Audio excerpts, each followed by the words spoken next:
امیر المومنین کی ایک حدیث ہے، چاہے وہ میرے اپنے خلاف ہو یا کسی سننے والے کے، لیکن فرمان میرے سچے بادشاہ کا ہے۔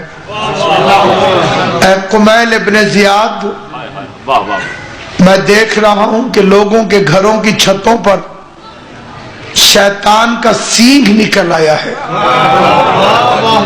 قال لہو انٹینا، اور وہ لوگ اسے اینٹینا کہہ کر پکارتے ہیں۔ توجہ فرمائیے آپ حضرات، اتنی داد کی بھی مجھے توقع نہیں تھی جتنا آپ بولے اسلام میں۔ میرے مولا نے فرمایا کہ لوگ اسے اینٹینا کہیں گے۔ کیا کہنے یا علی تیرے۔ حاجم شاہ جی، جرمن میں بھی اینٹینا کو اینٹینا کہتے، فرینچ میں بھی اینٹینا کو اینٹینا کہتے، انگلش میں بھی اینٹینا کو اینٹینا کہتے، پنجابی میں بھی اینٹینا کو اینٹینا ہی کہتے، چاہے ڈش ساتھ لگا دیں۔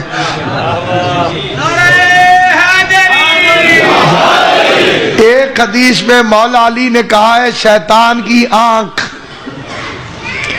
کوئی بھی ایسا غیر ذمہ وار بندہ نہیں ہوگا جس نے ڈش اینٹینا کو نہ دیکھو۔ ساروں نے اس کی زیارت کی، اس کی شکل بالکل آنکھ کی طرح۔ امیر المومنین نے فرمایا شیطان کی آنکھ اور شیطان کا سینگ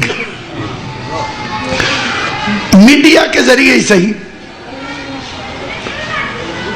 پوچھا گیا امام جعفر الصادق علیہ السلام سے، حجت خدا کے ظہور کی نشانی کیا ہے؟ وَالنَّاسُ يَسْتَمِعُونَ الْقَوْلَ بِلُغَتِهِمْ۔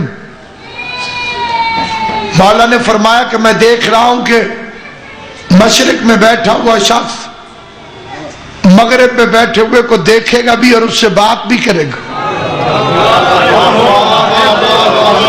اگلا لفظ مولا نے فرمایا بِلُغَتِهِمْ، ایک دوسرے کی زبانوں میں سنیں گے۔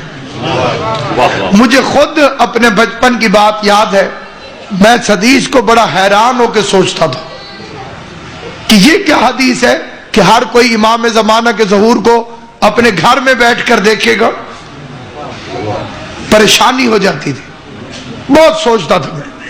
یہ اس زمانے کی بات ہے جب 4 بجے ٹی وی شروع ہوتا تھا، اس سے پہلے شوں شوں کی آواز ہوتی تھی، پھر 12 بجے قومی ترانے کے بعد پھر ٹون شروع ہو جاتی تھی۔ یعنی میرے تو پرانا کوئی نہیں تو بول دے نہیں نا جی، کون دس دے دی۔ پہلے صرف خواتین عمر چھپاتی تھی، اب مرد بھی چھپاتے۔ کیسے ہوگا؟ ہر بندہ اپنے گھر میں بیٹھ کے دیکھے گا۔ اب یہ حدیث پڑھے، کسی بچے کو کوئی شک نہیں ہوگا۔ دنیا ترقی اس لیے کر رہی ہے کہ بطول کے بیٹے کا ظہور قریب ہے۔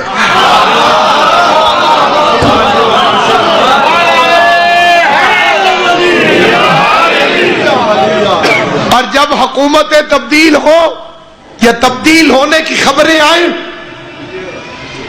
ساری دنیا پریشان ہو، تم پریشان نہ ہونا۔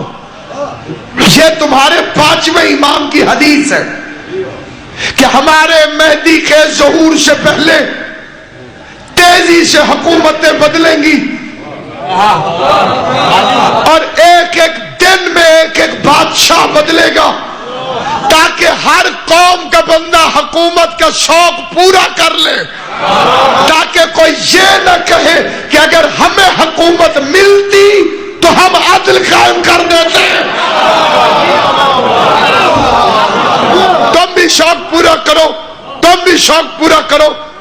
باپ آ جائے، بھائی آ جائے، بیٹا آ جائے، داماد آ جائے، نواسے آ جائے، سارے شوق پورا کرو۔ اصلی حکومت اس کی ہے کہ جو کائنات کا مالک، جو کائنات کا بادشاہ، جو کائنات کا